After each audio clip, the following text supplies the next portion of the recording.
Alright, so this is what Deku was, the pro hero. Yeah, this is what if Deku 20 years in the future. Part 2. Now, I haven't been doing part 2 of this. I've started like 2 new what ifs, but yeah, let's get into it. So basically, so I last left off where everybody in the whole entire chat was talking about blah blah blah about the new villain that was in the city and all that jazz. And Deku went with a date. Deku got a date with, I think Ochaku. Don't really know. But yeah, let's get into it. So Deku's walking down the street in his hero costume, patrolling after the whole entire, situation. So Deku's walking and walking. Eventually he gets to pretty much a park where Deku sees two men fighting with their quirks. Deku breaks it up with one, swift kick right between them, saying stop it. They stop it immediately because, well, he's the number one. Well, he's the number one hero, and he's gonna. If he tells you to stop, you stop. So Deku walks out. Deku walks off. Deku walks away after that, walking and walking, pretty much just patrolling. Everything's going good until Deku hears a huge explosion about 5 feet away from him. Deku looks up and he sees a red slash pretty much white-haired boy man getting thrown like a couple of feet away from the explosion. Deku comes closer and he sees that it's Todoroki. Todoroki gets up and pretty much is about to shoot the biggest iceberg near the explosion. And Deku sees and recognizes it's somebody. Deku doesn't really recognize it, but the man gets up and pretty much slants down a sword. It pretty much is like a teenager, some sort of kid. Deku says, okay, stop there, kid. If you stop now, we would probably get you a lesser sentence. Todoroki says, what the hell are you talking about? This kid's going to jail. Deku says, stop, Todoroki. Todoroki steps back, saying that Deku tried to talk the guy down, and Todoroki's actually with it.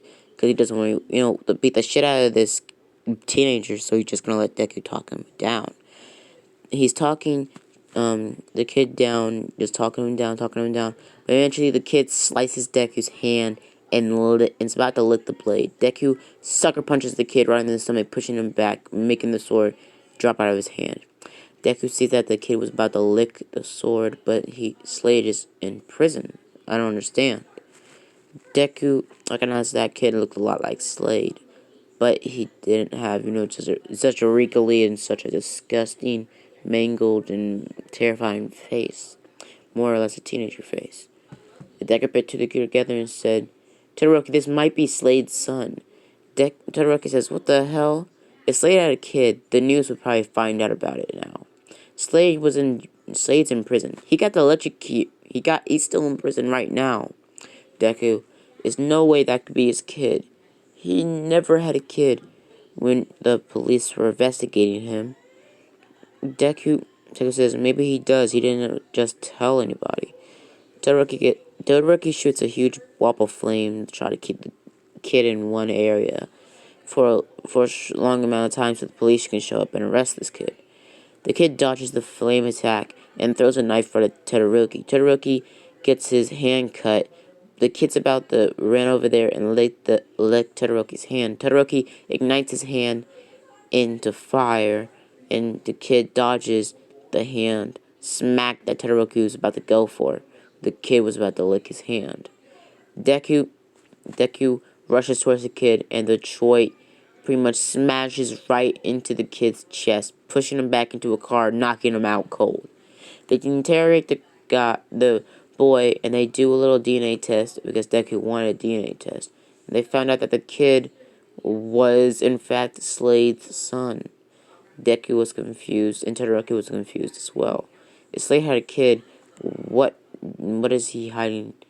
So later that day, Deku goes to the jail that Slade's being held in, visits him, and asks about his child. Slade's child is named Jonathan. He asks about Jonathan, And Slade is pretty much confused and says, "You know about Elizabeth? Jonathan, too?" Slade says, "Wait, you have a wife and a kid?" Slade says, "My wife died 2 months after my kid was born. I left my kid behind in an orphanage. He had the exact same quirk as mine, but I just left him." Deku was kind of pissed by this. He just left his kid. At least Deku's father was at least there and was at least still married to his mom. And he at least saw his dad every once in a while. Deku says, "I have no reason to be here. See you, mate. See you later. Just wanted to confirm that he was your son and he knew about him." He picks the phone up and Slade gets angry about this and bangs it up against the glass, saying that you can't just throw away my kid in jail like that. I didn't want this life for him. That's why I left him. Deku says, "You should have thought about that. You should have thought about that you before you put that kid up for adoption." So Deku walks out of the pretty much visiting cell, and in the pretty much what was it? Sorry guys for that. My sister was just asking me something. So yeah, let's get into it. So let's get back into it. So Deku leaving the visiting cell. Deku Deku sees the guards holding back Slade. Deku does his little finger flick thing that he did in the USJ, shooting a precise gust of wind through the peepholes, the air holes between the glass, hitting in the pretty much side thigh of Slade, knocking Slade off his feet for the cops to, sedate him and put him back into, quarters. So after that, is Deku is patrolling after that, seeing Todoroki seeing Todoroki drinking some water, just pretty much on a rooftop looking around. Deku super jumps on top of the rooftop right next to Todoroki and says, "So Todoroki, it's been a long time since we got together again." Todoroki says, "Yeah. Well, I have a date in about 15 minutes. Deku says, "Who? With who? You mean You mean your childhood crush? You mean your, you know, little crush that we had in high school on the rich girl?" Todoroki says, "Yeah, Momo, I'm having a date with her." Deku says, "Well, I'm dating Ochaku." Deku, Deku pretty much smirks at that, and Todoroki smirks too and says, "Good for you, Deku," and walks off the building, making an ice slide down the building. Deku uses his wind pressure to break the ice off of it, so the ice would not just be there. So Deku jumps down and walking by a gas station, doing some photographs and some pretty much signatures and autographs, and eventually Deku is about to walk off when he gets hit with a huge bolt of energy getting pushed back into a car. Deku looks up and he sees that it's some sort of a villain. He runs off and Deku chases after the villain, jumping to building to building to building, racing after the villain. Deku grabs the villain's back of its jacket that it was wearing and pulls him back and sees that this pretty much villain has bright red hair. Deku's confused. The villain's hands glow red and they touch Deku's chest. Deku steps back, noticing that his chest is burning, like acid just touched it. The kid runs off using energy bolts underneath his hands to blast him to building like Iron Man does his repulsor blast in his hands. So, balances pretty much flight in Iron Man 3 when he was doing the whole entire, suit up montage. So, yeah. So, Deku is seeing this, and he hears a huge explosion behind him. Deku looks up and he sees that it's Bakugo chasing after that kid. Bakugo says this when he passes Deku, saying that I've been chasing this guy for hours. Bakugo stops for a little bit and says, "You want to help me, kid? You want to help me, Deku? You're number one hero, by the way, aren't you?" Deku gets back up, ripping off a piece of his cape, wrapping it around his chest, so no one will see the burn marks on his chest. Deku sprints behind, pretty much, Bakugo, and they're jumping up building the building, keeping up with the kid. The kid seeing this and gets a little worried. The kid shoots a huge bolt of flames. Deku sees the kid shooting fire behind him, just throwing it and checking it. Deku dodges a little bit of the blows, and Bakugo does use his explosions to pretty much dodge it as well. Bakugo uses his gauntlet on his wrist to pull the pin, pretty much releasing a huge bolt of explosion right at the kid's back, pushing the kid off of the roofs. Deku chases after the kid, grabs the kid's leg, and lands the kid safely on the ground. But the kid hits his head on the ground and gets knocked out. They about to put the kid up in custody, but the kid's arms ignite in flames, and he pushes the guys off of him. And he uses a huge amount of flames to push himself up into the air like a torpedo, where they can't see him anymore, going into the clouds. Deku sees this about to super jump, but Bakugo stops him and says, "There's no use, he's too far up. You can't even fly, Deku. Don't try it." Deku is angry by this, but also still smiling, though. He said, "Well, what is up with all these teenager villains?" Bakugo says, "You've been seeing these teenager villains? I haven't been seeing them that much. I just catched Toka's kid." Deku was going like, "What? You mean the girl, the villain girl that we fought in high school? She has a kid?" Bakugo says, "Yeah, she has a kid with with one of the League of Villain members. I think his name was Shigaraki." And Deku says, "You mean Shigaraki, the blue-haired guy that almost tried to kill Sue in high school?" Deku says, "Yeah." Deku, Deku says, "What is up with all these villain children?" Bakugo says, "Well, I gotta go," and walks off. Deku walks off as well. Later that day, Deku's at Dekio Beach just watching, and hears another explosion. Deku scoffs at this and says, "Another one?" And pretty much jumps up into the air, crashing down, seeing Kirishima getting the brakes beat off of him by some bigger, muscular Nomu. Todoroki, not really a Todoroki, Todoroki's brother, the ice hero, the number 15th hero, runs behind Deku and says, "What the hell's going on?" And sees a red-haired guy, the number 4th hero, getting the brakes beat off of him. He shoots a huge wall of ice towards the pretty much Nomu that was on top of him, and the Nomu gets pushed back. Kirishima goes and gets up and looks at Deku and yells, "We haven't seen a Nomu in years. Why are they back all of a sudden? One for all is gone." Deku says, I'm most as confused as you." So, pretty much after that. So yeah, basically, Kirishima gets up, and Kirishima's hero costume did change just a little bit last time we saw him in part 1. Todoroki, Todoroki's brother, the pure white-haired guy says, "So, what's up with, the whole entire new jig?" Pretty much, Kirishima says, "Well, I like this outfit more, and plus, it looks a lot more cooler." So, they see the Nomu getting back up, and Deku uses 100% of One For All in sort of a slapping motion, like he's about to throw a ball, but nothing's in his hand, throwing a ball of and wind energy straight for the Nomu's back, pushing the wind straight to the Nomu's back, killing the Nomu. The Nomu falls under the ground, and Kirishima says, "So, we're gonna deal with it.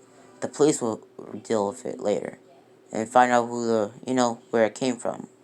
So, after that, it's like pitch black outside. Other heroes come out a little bit more. They see Azawa. Azawa is still sort of a pro hero. He has at least a year left before he goes in retirement. But yeah, Deku sees pretty much Azawa on one of the roofs when he's walking home with Kirishima, talking to Kirishima about the past and how life treating you again. Kirishima says, "Well, me and Mineta are thinking about having kids. Deku says, wow, that's actually a really big deal. Deku says, yeah. So, have you heard about Denki? About him and Jiro? They have like 5 kids now, bro. Deku says, that's an over-dramatic statement, dude. They only have 3. Yeah, but like, one of their kids are super hyperactive. The other one of their kids have a cloning quirk. And their last kid has some sort of electricity slash headphone quirk. Deku says, what? Now let me explain what Jiro's and Denki's, well, children's quirks are. Pretty much, Denki looks like this in the My Hero Academia future universe. But yeah, let's get back into it. So pretty much Denki's kids. His first child has a electric quirk. He can shoot lightning from his body, but he doesn't short circuit his head. He only short circuits his body, meaning that he can't move for a long amount of time if he over dramatically uses his quirk. His second child has a quirk. He can shoot electricity out of ear jacks that grow from his earlobes. So yeah, but he doesn't have any drawbacks. So he can just use bolts of electricity from his ear jacks, and he can grow as long as his mother's ear jacks. For the pretty much last child, he has a combination of both of their quirks perfectly. The kid basically just has 2 quirks. He has his father's quirk and his mother's quirk. So he doesn't really have a combined motion of it. He just has both quirks. So their kids are pretty nice. So their first kid is about 12. Second kid, 10. And their third kid is about 4. They're just about to, unlock his quirk. So pretty much, Kirishima's talking more about Denki and how like life's been treating him really well. And Deku has a smirk on his face and says, "How about Mineta? How is he doing?" And pretty much, Kirishima chuckles and says, he actually does have a wife." Deku spits on the floor and says, "Bullshit! You're lying to me." Kirishima says, "No, I'm not lying. He really does have a wife." "Who is it then?" "It must not be Froppy, because Froppy is dating Tokiyami. So who is it?" Deku is just looking at Kirishima with an intent on his eyes. And pretty much he says, "Well, the person that is dating is the girl from the exam for like everybody was doing a Russian roulette with like the balls, throwing them at the targets, the people, like in season 5, that whole entire thing." But yeah, basically while he was doing that, the girl that can put her body into herself, like collapse her body onto herself, she's one of the like lesser heroes, like she's the 100th hero. She's not really any like, she's not really up there per se. She's just like, she barely a hero at all. She just weak. But yeah, the girl that can fold herself into herself. Deku pretty much is shocked that Mineta actually got a girl. So after that, they get off of duty. Deku gets in his normal clothes. So Deku pretty much does have a new hairstyle. But yeah, so pretty much Deku goes on his date. And he's not really wearing this. He's wearing a black tuxedo. Well, he's not really wearing any. He's wearing yeah, he's basically wearing this, but without the man bag and the coffee. So yeah. So Deku gets there on time, and Ochaku comes over there. So they have a nice day, blah blah blah, and they eventually come back home, and you know what happens next. So I'm gonna leave it off here. See you guys later. Bye.